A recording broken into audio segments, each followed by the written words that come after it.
آواز بڑھائیے گا۔ سب سے پہلے میں آنے والے مہمانوں کو خوش آمدید کہوں گا، اور اس حوالے سے یہ جو میڈیا ایسوسیشن بنائی یہ اس لیے بنائی کہ لوگوں کی فلاح کے لیے اور صحافیوں کی فلاح کے لیے کہ صحافی حضرات جو لوگ پسے ہوئے تھے وہ سامنے آئیں اور ان کے شانہ بشانہ ہم انہیں بھرپور ان کے ساتھ تعاون کریں۔ سنگ میر سے میرے دادا جان جون صاحب 35-40 سال سے صحافت کرتے تھے۔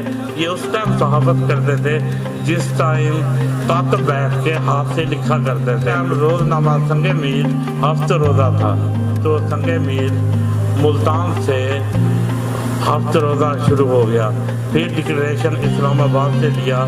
اب الحمدللہ روزنامہ سنگ میر مقامی اخبار بن گیا ہے، 7-8 ضلع سے شائع ہو رہا ہے۔ ڈیجیٹل میڈیا ایسوسیشن بنائی ہے، اس حوالے سے بنائی ہے کہ ہم زرد صحافت نہ کریں اور ہم پاکیزہ صحافت کریں۔ ان میں سے وہ لوگ آئیں جو زرد صحافت نہ کریں، ایک اچھی صحافت کریں اور بہتر صحافت کریں۔ جو لوگ پسے ہوئے ہیں انہیں ہم شانہ بشانہ، میرا شوق بھی ہے، میرا لگن بھی ہے، اگر میری زندگی رہے گی تو انشاءاللہ تعالی میں آپ کو یہ پریس کلب بھی لے کے دکھاؤں گا اور صحافت کیسے کی جاتی ہے۔ ان لوگوں کو تو پتہ ہی نہیں صحافت کیا ہے۔